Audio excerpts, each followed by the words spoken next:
The following content is provided under a Creative Commons license.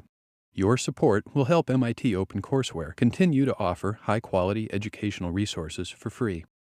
To make a donation or view additional materials from hundreds of MIT courses, visit MIT OpenCourseware at ocw.mit.edu. Okay, just a few announcements before we get into lecture today. So the structure for today, hour lecture, 2 hours work in your groups. We have, unfortunately, Elle, the grad student who's working with the Heatwave, who would be using the Heatwave game, is sick today, so she won't be able to come in. But I'm working on rescheduling a time for her to come in. What I'd love to do is if we can get her a web link of the Heatwave game that she can then give you feedback on. That might be good for you guys, for y'all. For the rest of the class, we've got Pablo in today. He talked to the Snap team already. Is he going to talk to you again today, or are you guys all on the right page with him? It'd be nice to show him the game. Okay. Oh, you didn't show him the game then? Okay, cool, cool. So he's going to take a look at, what I'd like him to do is take a look at the forecast-based future game today, if you can, at 2 o'clock. I'm just show him a build, get some feedback from him. And then he'll take a look at the Snap game, and then if he's got time, the 2 cholera games. He can take a look at those.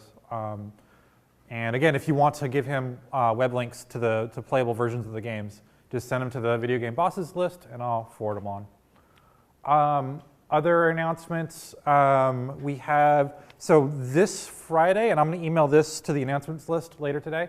This Friday, there is a free conference workshop thing going on at a hotel, I think, in Boston. But it's being run by Epic Games about Unreal. So they're going to do a bunch of different workshops from about 2 to 5 and end the day with a networking party. So if you're interested in using the Unreal Engine and all the different new things about that engine, they'll be running that. They're also going to be on campus Tuesday at 5 p.m., so Tuesday, November 18th. That can be found at the Game Lab website. And they'll be talking about Blueprint, a way to do scripting in Unreal that's kind of similar to some things I've seen for Unity, but it's baked into Unreal. And if you use previous versions of Unreal, I think it's related to Kismet, if you used that tool before. Otherwise, upcoming guests we have to class that are different from the syllabus. On Monday, we're going to have 2 writers in talking with Drew, doing a little panel and then a Q&A with y'all, talking about different ways of looking at writing for games. That I think are going to be very directly related to at least 2 of the games that I've seen. Because yours is a very dialogue-driven game, yeah? And then the Animal Crossing kind of game, I imagine it'd be really useful for you all. Probably useful for the other two as well, but those are the ones that I first came to my mind when I was scheduling that one. And then on the 19th, right, we have Blizzard coming in, right? I think that's right. Yeah. Yeah, so Wednesday the 19th, Blizzard's going to come in. And it's teams from Heroes of the Storm. I think so, but yeah, we're not quite sure exactly who's gonna be there for that. But we talked to them and we requested either Heroes of the Storm or Hearthstone. So one of those groups will begin to talk about their production process, and you can ask them things about what it's like to work at Blizzard. That's everything I've got. Yeah, so I'm gonna bring it over to your wired. Cool, great. So when I went over to GDC Next just last week, I met Richard. Actually, he's been to our lab before, and he gave this talk on game audio. And then I remembered, wait a minute, there's a talk on game audio that's coming up in class, and I was just going to fake it. And then I heard his talk and realized maybe he should be the one talking to you instead. So I invited him, and Andy Forsberg, who's his partner at Hexany Audio. Let's see, you'll see the name of the company come up in the next slide. And they do professional sound design and audio design and music. That includes things like sound effects, as well as scoring, and also advising companies on things like the technology that they're using. And he's going to talk a little bit about how to do good audio on a budget, as well as just things to think about in your audio design of your own games. So I'm going to hand it over to you, and thank you very much for speaking today. Yeah, well, thanks so much. Happy to be here. Just curious, so the class, I'm wondering, what level is it? Is it more introductory, advanced? What's the the focus? Intermediate, so they're making video games, but it's a class that actually has prerequisites, so they needed to take other classes either in game design or in programming before they came in. Okay, cool. Cool. So I'm just curious, like, show of hands, how many people like are planning to go out into the world after you graduate and become game designers, game developers? Anyone? Anyone? Okay, cool. Cool. Nice. That's cool. Sweet. No, very nice. Great. So yeah, we're gonna talk to you about music and sound in games, and then give a little bit of very practical advice about working with composers and working with sound designers, since that's the situation most of you will probably be in. So we'll give you a little overview of ourselves in a second, but if you want to go on to the next slide, we're gonna talk about 3 key areas. Yeah, we're just gonna tag team this, like we're just gonna So the 3 things we're gonna talk about are number 1, interactivity. So we're gonna talk to you about what makes game audio different than film audio and why you should care about it. And then in agreements, we're gonna talk about contracts, and what that looks like for you hiring a composer or a sound designer, which is really most often the case with an indie game. And then lastly, we'll talk about money and budgets, and how much hiring one of us or, audio guys takes. So, yeah, a little bit about us. I'm Richard Ludlow again, and I'm the audio director at our company. And Andy is the music director. Yeah, and you both went to school in Boston, actually. Yeah, just across the river over at Berkeley, and did their game audio thing. And now we started the company Hexney Audio. And basically, music, sound, and dialogue, as well as implementation services, are what we do with our clients. So, and we're based in Los Angeles, obviously. Yeah, based in LA, and we have experience working on larger AAA console games, lots of mobile indie things. So really wide range, and we do film and commercial media as well. But our focus really is on games and interactivity and the technology that drives that. So, yeah, without further ado, if you want to jump ahead to the basics. So, yeah. Yeah, absolutely. So, music and games is all about the dynamic experience and player input in the game and how the music and sound effects adapt around that. Obviously, it's much different than linear media such as film, TV, etc. When you watch a film, that same explosion is going to happen in the same point every time. So obviously, with games, we have to change that because games are different, and we have to make it adaptive to what's going on. So there's 4 major parts to audio in a game, usually. There's the music, there's the sound, and the dialogue. But the major part of this, again, is the implementation into the game. If we write amazing music or sound effects, or we have the coolest voiceover artist in the world, and we get them to do that stuff for our game, if we implement it incorrectly, or the developer doesn't do such a great job because there wasn't a dialogue between us, then all the stuff on the left side, those 3 things, almost don't even matter. So it's all about how it gets put in the game, as well as how it's crafted for.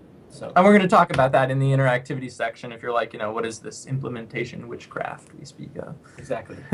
Anyway. Next slide. Yeah, so the importance of audio, really talking about why you guys should care about audio, because, so often, you think, okay, I've got this mobile game, I'm going to shut off the audio, who cares about it? But, the depth that it adds is really important. And, we just like to touch on 3 key areas of why music and sound is so important in games, if you want. Yeah, the first being obviously the emotional factor, and you can't get around that. Basically, with everything else, basically audio goes straight to the center of your brain that controls that stuff. It just skips everything else and stimulates that.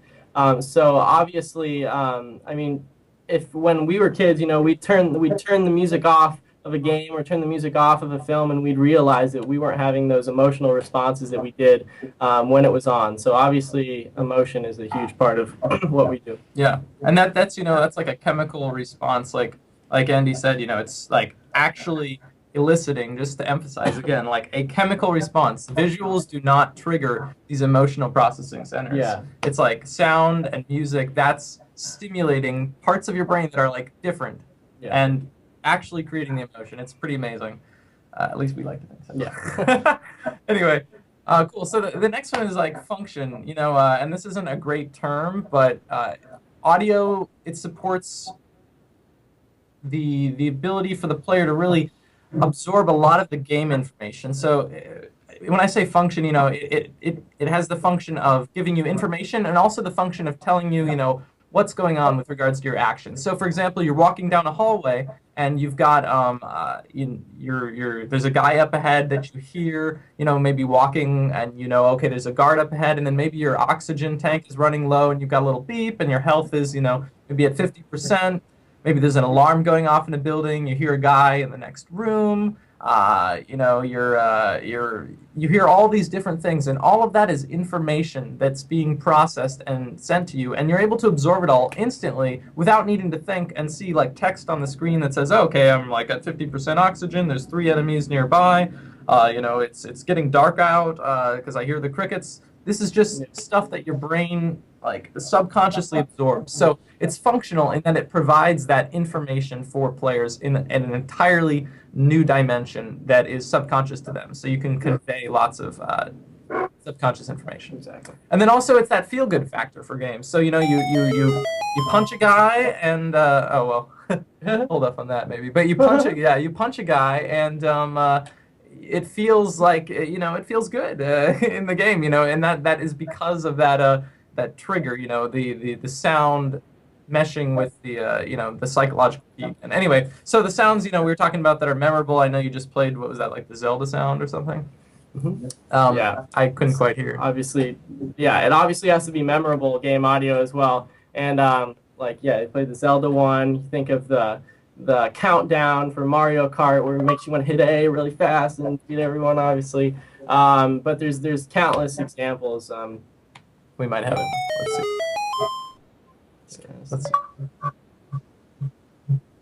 You can just play them all. Just play them all. Let's see. I'm not sure if you've played them, but I'll just talk about them. Anyway, there you go.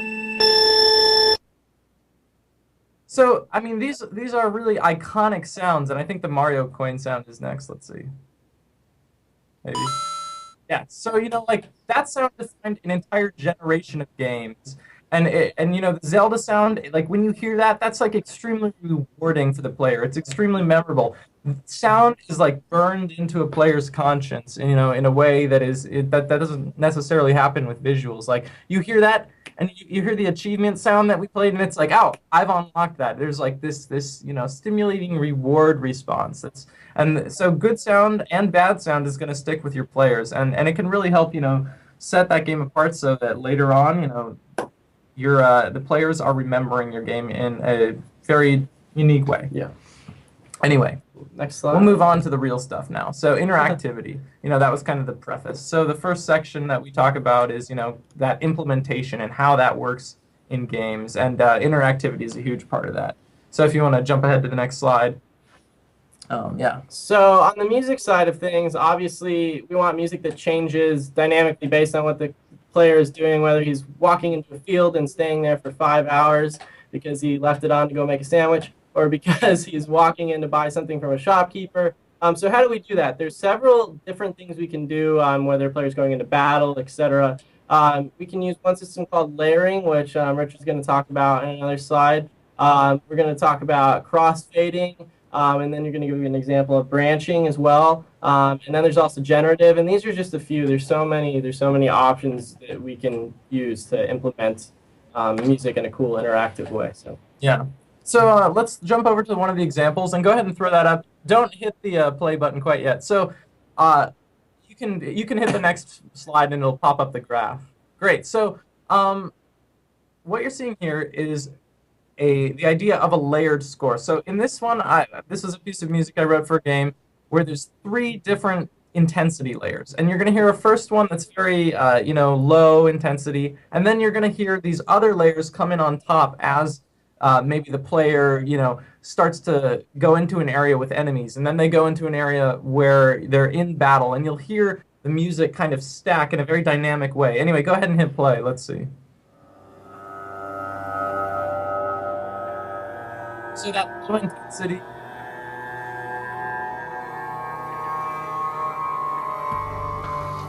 Player's done something, some game. Still do that next layer. The second, here's come in on top.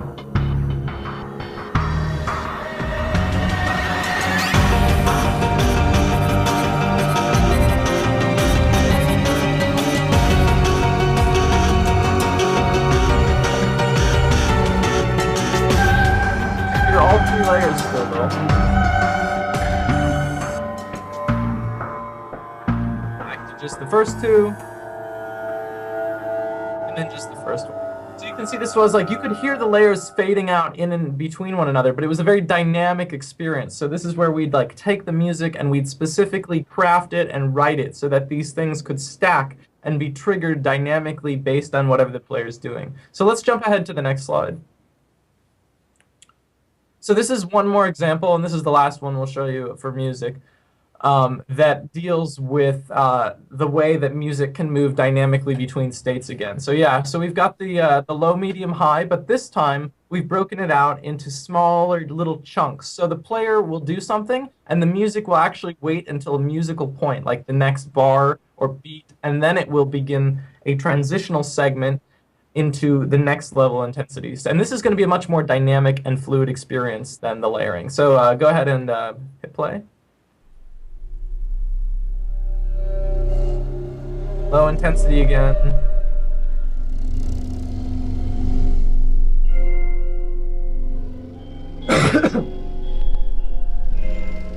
So player's going to do something, and it's going to come in with the transition.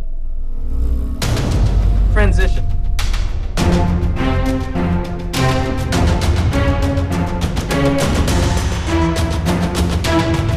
Now we're going to go into medium. And medium.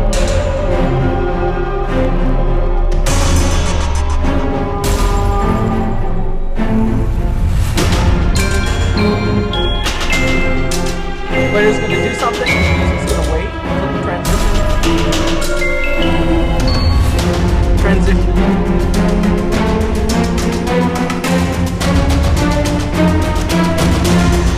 Now we're going into high.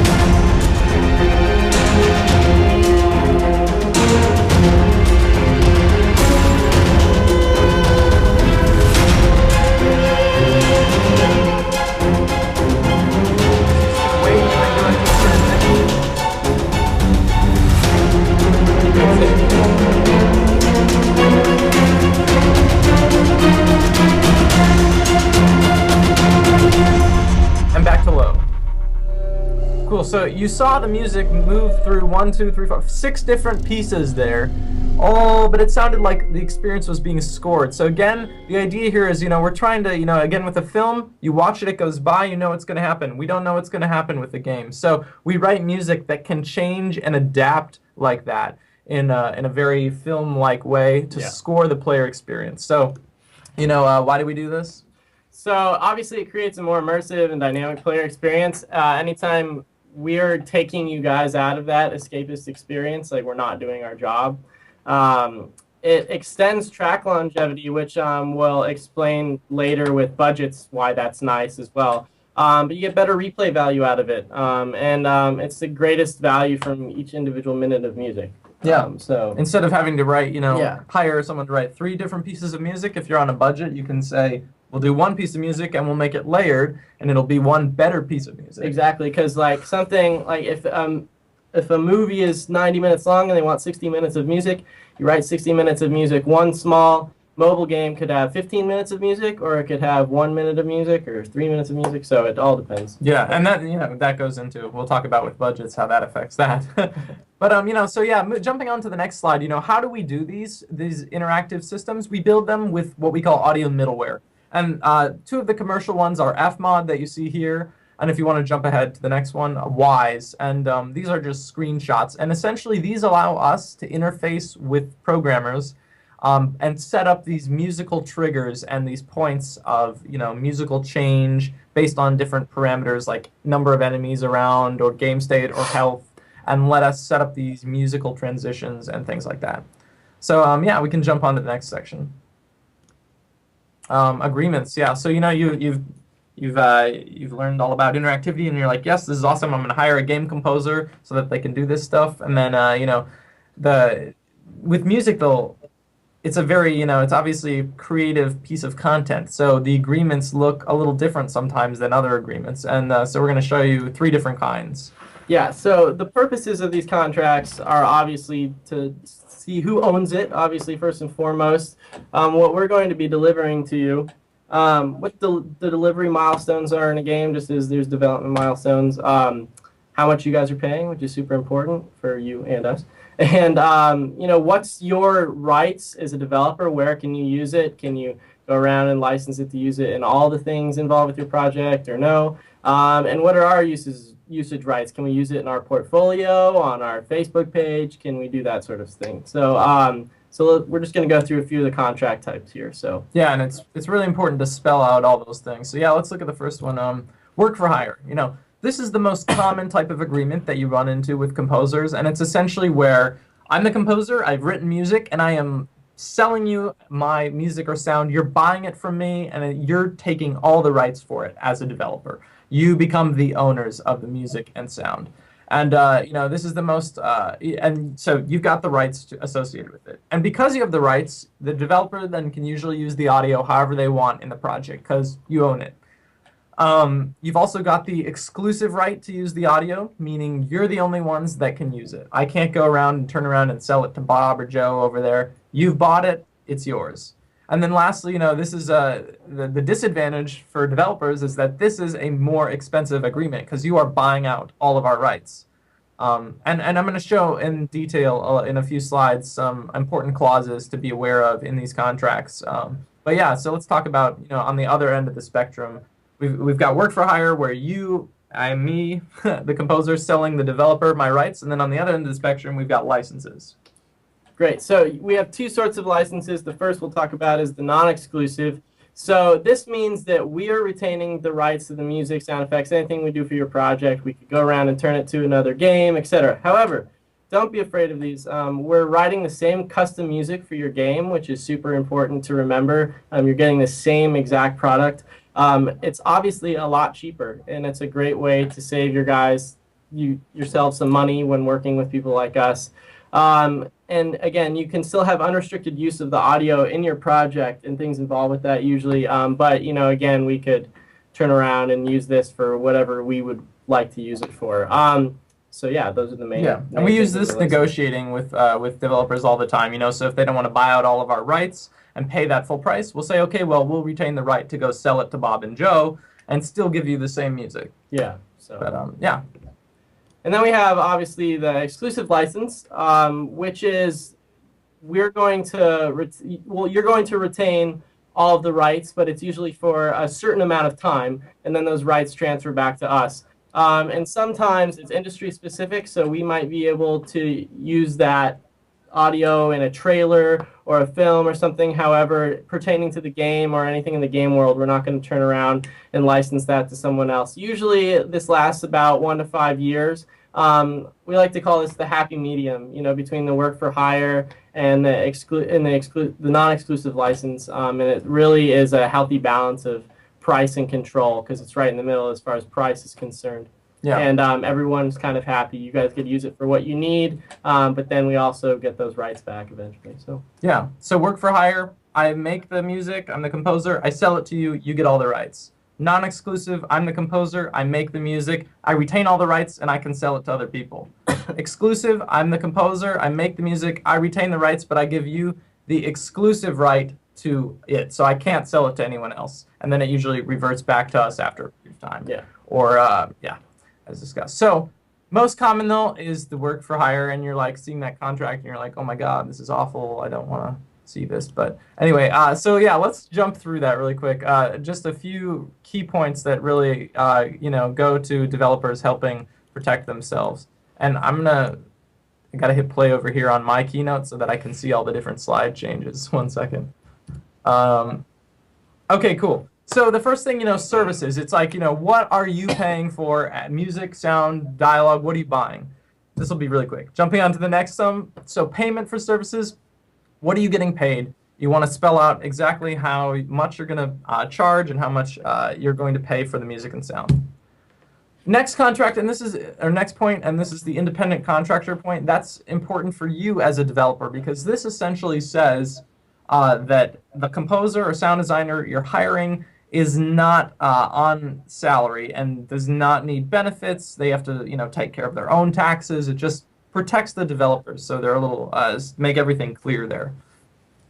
Next, warranties.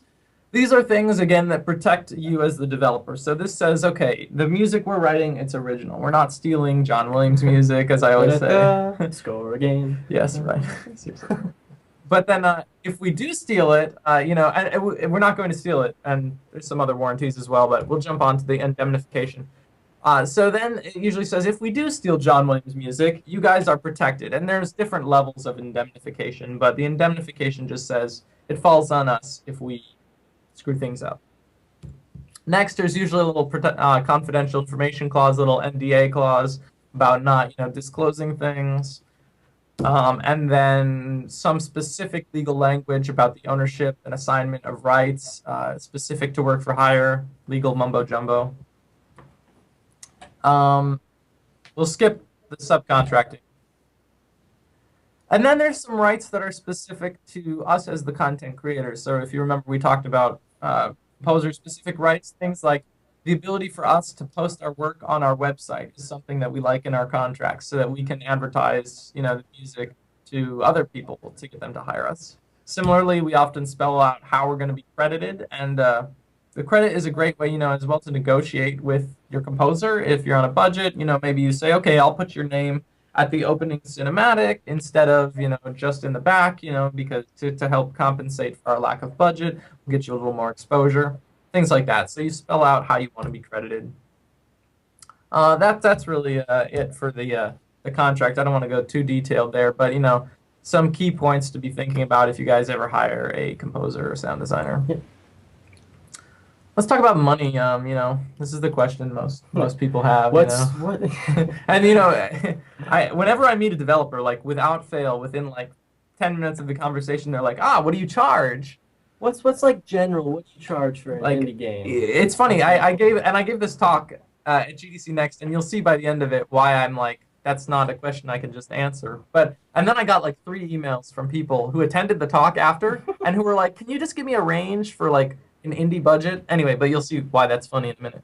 Because my response is always to them, when they ask, how much do you charge? My response is always, what's your budget?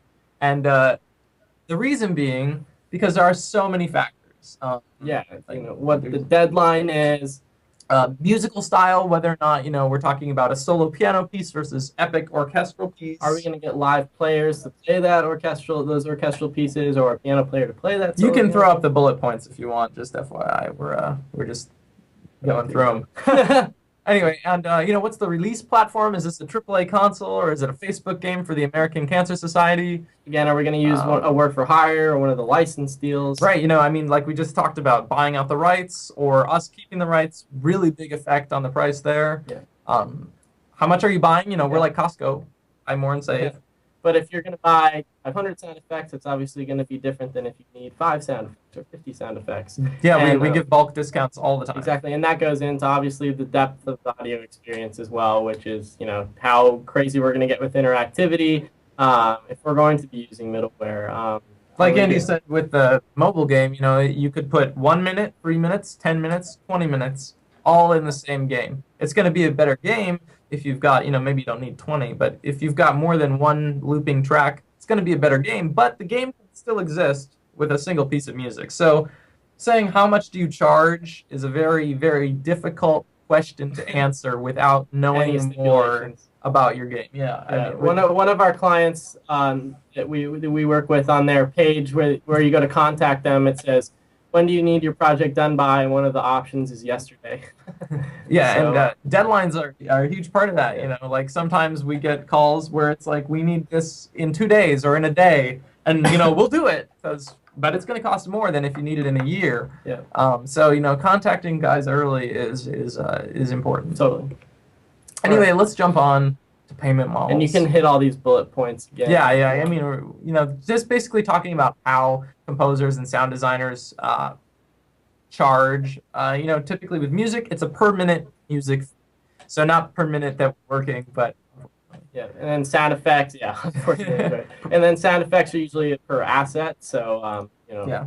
Or sometimes a flat fee. That's also common too. You might quote a project and say, okay, I'll do your whole project regardless of how many sound effects for, $20,000. I don't know what. Sometimes hourly rate. We usually don't do this. Yeah. This is a really hard one to gauge. So usually it's a valid thing. People do it. We don't. But Yeah. And Just some like weird thing happening below us. Sorry.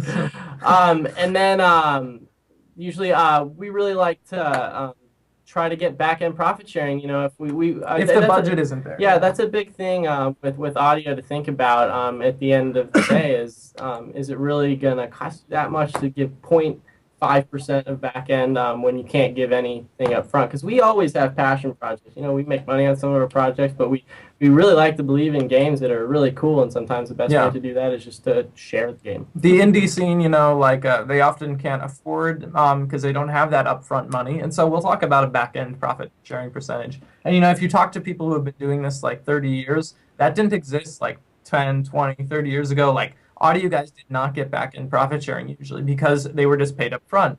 But that's kind of gone away, you know, and I guess that kind of is probably true of a lot of things, of all industries. But you know, that you know, so thinking about that is a very, you know, valid thing, and you know, it's usually accompanied by some upfront fee.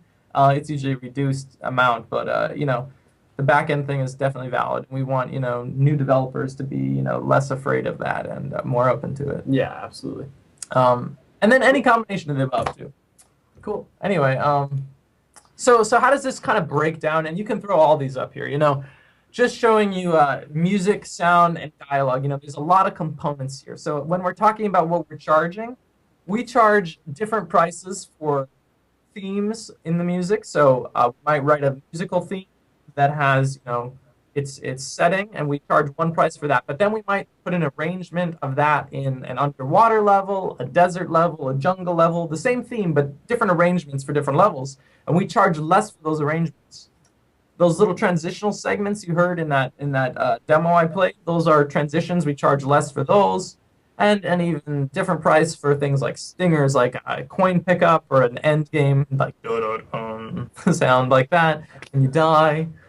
With sound effects, we break things out into primary sound effects, like if you think about a creature having an attack sound, and then it's like die sound, idle sound. Those are all kind of primary sounds. Iterations might be like attack 01, attack 02, attack 03, die 01, die 02. And we charge less for iterations. UI and ambiences, different prices there. And then dialogue, there's just a whole slew of components like casting, different, you know, usually you hire someone to cast all the actors. Getting Kevin Spacey for the next Call of Duty game, or we're Kevin Spacey for the next doing mobile. it ourselves. Who doesn't want to use Kevin Spacey? Yeah. But you're right. And then, you know, so they charge, you know, a few hundred, a few thousand an hour, depending on the actor.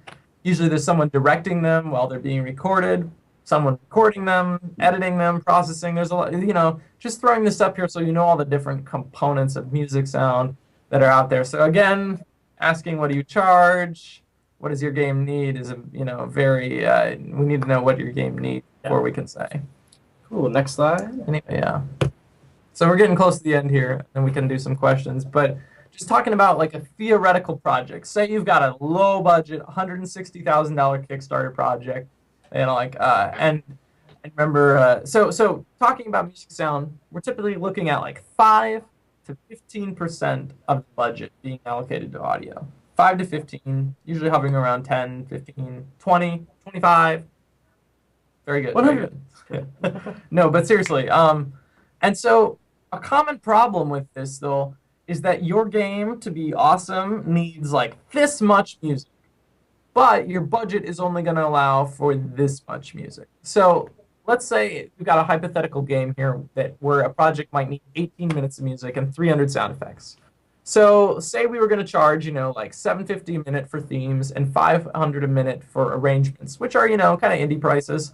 You know, we charge up to like we do different scale because of all the different factors involved, but, you know, up to like $1,000 a minute is pretty typical. You know, the big guys on AAAs will be charging, you know, $2,500 a minute, but, you know, up to $1,000 a minute of music is pretty typical, between 500 and 1,000.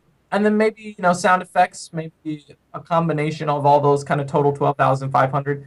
Let's say this game, to be awesome again, needs $23,500 for the audio.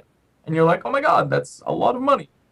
And let's say the developer has only allocated 11,000 to audio. Right, so some things we can do to reduce the cost are we can reduce the original music themes and increase the arrangements. So we can just do a lot of iterations things, which is actually a very feasible option because as composers we're trained to do that. We can reduce the number of sound effects iterations, just have more of those primaries. Only attack 01 instead of 02, 03, 04. Exactly. We can do back-end profit sharing, as we mentioned before, so maybe add 3% on that. And then we could use a license agreement instead of, say, you're using work for hire. So yeah. Just some common things, to think about in that negotiating process about how can we work with the audio guy to reduce the cost to something we're both comfortable with.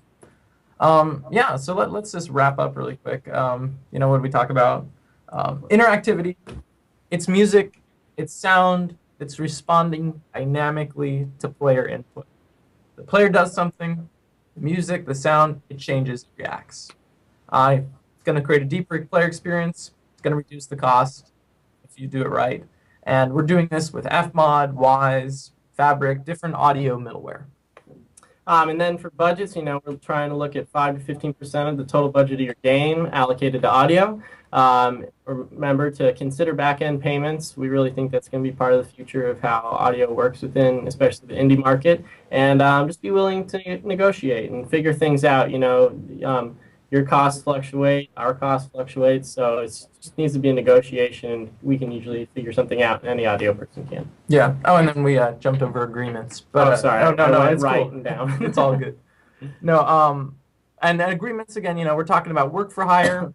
I'm the composer, I'm writing the music, you as the developer are buying it.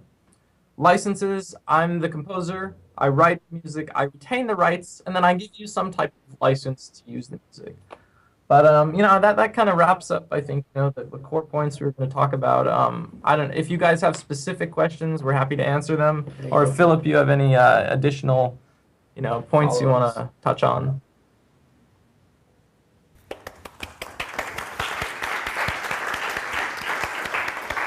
Thanks.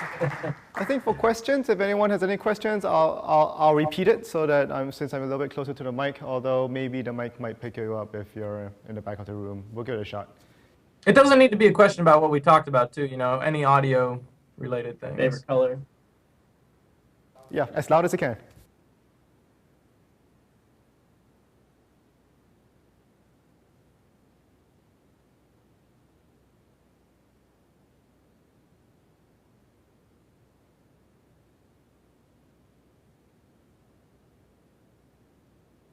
Did you manage to catch that?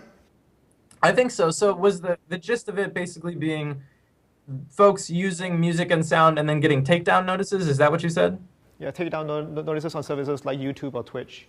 Yeah, absolutely. So the whole takedown notice thing has really come about because, people are just using the music or just using the sound without asking for permission for it. Now, in an actual gameplay video, if you're streaming Twitch, that is really a very developer-specific question, and that's not something that we, as the composers and sound designers, really even have control over. Yeah. If it's for a game and if it's in a game, if we're working on a Nintendo game and it goes out to them, then that is owned by Nintendo, and if it's not owned by Nintendo, they've got the license for it. So it's all on them with regards to that. So some developers are totally cool letting it slide, some developers are not. But that's really, it's a shifting, it's all being figured out. And usually right now. that happens, obviously, in the bigger game world. You're not looking at, that might happen, like the biggest game that would probably happen within the indie world would be something like Journey or something like that. And, most often, at least now, developers are, pretty cool with it. But I know they're, that it's all being figured out right now. That's a very shifting landscape. And it has to do with royalties and music. And that's another thing. There's because there's easy, collections have been set up for film and TV for eons now, and there's a system in place for that, but there's really no landscape for games. It's a little different with YouTube and then Twitch as well. We get paid 0.0001 cents every time someone watches something on YouTube. So it's whole thing. In 5 years, hopefully that will all be figured out, but sorry I don't have a better answer.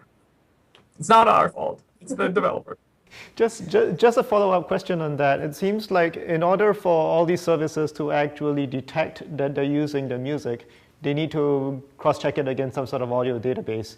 So is that something that you as composers usually end up submitting, or is that something that the game companies usually end up doing? Or does it really depend on the license agreement that you have with the company? It's usually the game. It's usually the developer. Yeah. So I mean, there's a couple different ways. We have friends who work for PlayStation, and they were just talking about how they posted things on their PlayStation North America account, and they got taken down by PlayStation like Japan or something. So their own companies aren't even really able to quite mesh this together yet. But there's the databases are sometimes internal to publishers. But there are also sometimes, there's scanning services that these royalty agencies like BMI and ASCAP actually have, and they've got these automatic scanning that are set up. And that sometimes comes about because we submit our music to these royalty agencies like ASCAP and BMI in order to be able to get paid. But then they use them to find out how many times things are getting played. They don't use them to figure out like what should be taken down. So I think exactly. Yeah, I think like especially like on the indie level, like if the only way we would be able to detect something is if we went and watched a YouTube video, our music was in it, and we're like, oh crap, that's my music. We don't have like these engines going. Those are like the publishers have like teams of people doing takedowns on their content. So yeah, and I don't know all the details behind that, but that's right. But sorry? The ASCAP stands for American Society of Composers and Publishers? I want to say publishers. I think I'm published. Yeah. We're I don't know, we just get the checks from them. BMI is Broadcast Music Incorporated. Right, yeah. So you can take a look at it. They're called PROs. Composers, authors, and publishers. Yes. Other questions? The art talk last class, they talked about an artist test to see if the particular artist is right for the game. Is there any equivalent for music? Yeah, absolutely. Yeah, we do those all the time, and that's a totally legitimate thing, if you aren't sure. Asking them to do like a 1-minute demo or like a 30-second demo. 1 minute, it can be like, but I'd say like a 30-second demo is totally legitimate. And usually the best way to do that, guys, just so you know, take some gameplay, be it from your game, a different game, concept art for your game. Take some visuals as a video, send it to them, or just concept art, send it to them, and let them work with that. Because then we could even do an interactive demo for it at that point. The big thing again is there's a difference between being able to write good music and having a core concept for a game from the beginning and thinking about interactivity when you're composing and doing sound effects because it's a whole different animal. Yeah. But the tests, the demos are totally legitimate. We do them all the time. But sending some visuals along is like very important to making sure you get what you want, and then we're able to kind of see what the game is going to look like and then make that decision. Otherwise, we might write something that that you might not have the vision for because we haven't seen the art, and maybe we could easily do what you wanted, but we just misinterpreted it and went a different direction. So, but yeah, test legitimate, absolutely. Questions? Yeah. How much are they paid for the music test? Will you be paid for audio test or? What did the art guys say? I'm curious. What?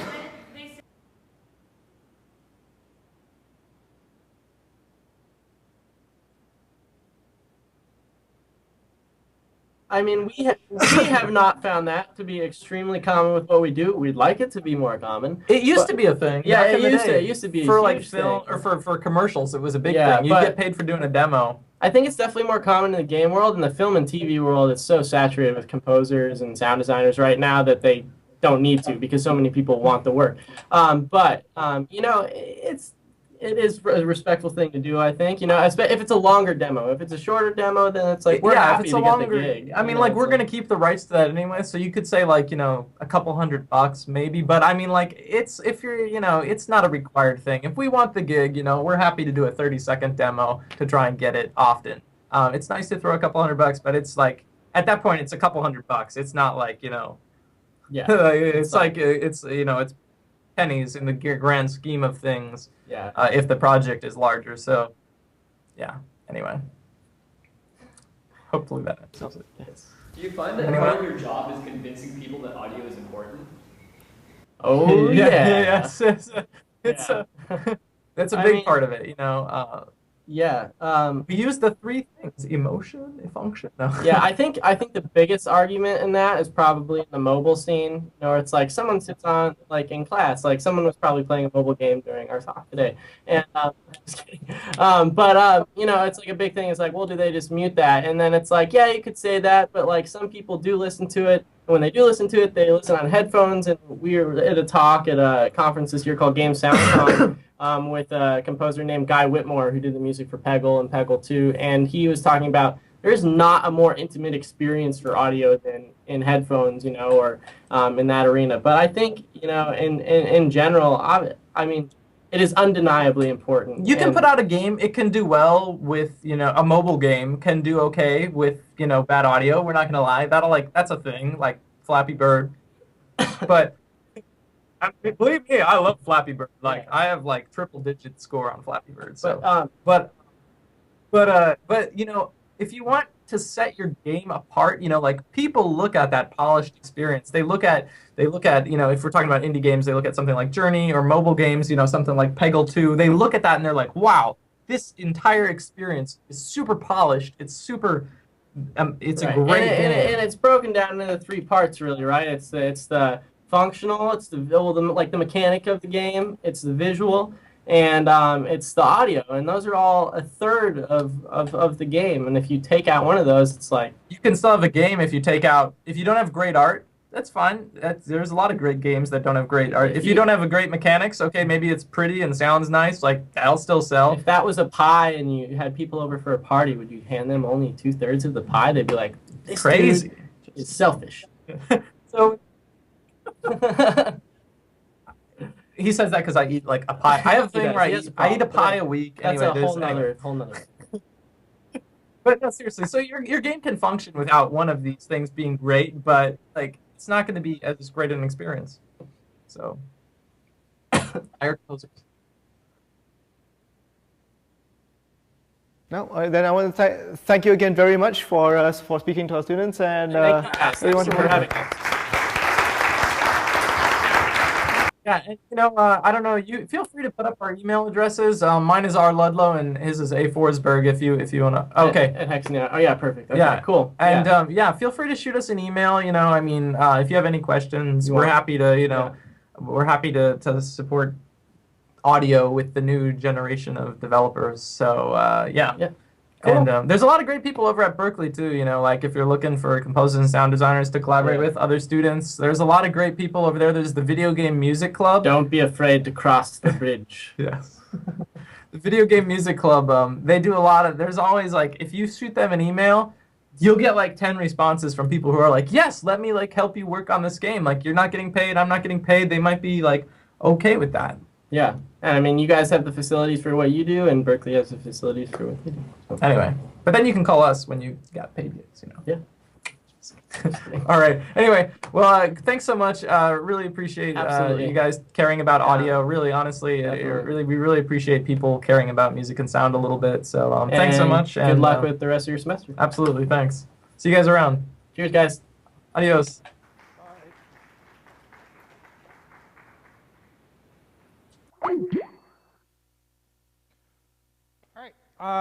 So on that note, if you are taking CMS 617 next semester, the Advanced Game Studio, CMS 610, the Media Arts Industries blah class, both of those are making a good polished experience for the end of the semester, with the idea of either showing it to publishers or submitting it to a festival. So audio is really, really important in those two classes.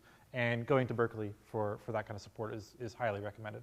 Also recommend in this class if you've got the time as well. And let us know if you'd like more information about connecting with Berkeley folks. Yeah, we actually know the instructors and even some alums, but the alums know the people who are still in college. Yep. And Just email Video Game Bosses if you'd like that contact info. Otherwise, you got 5 minutes to take a break, meet back up with your teams, and Pablo will be in at 2 o'clock to play your games.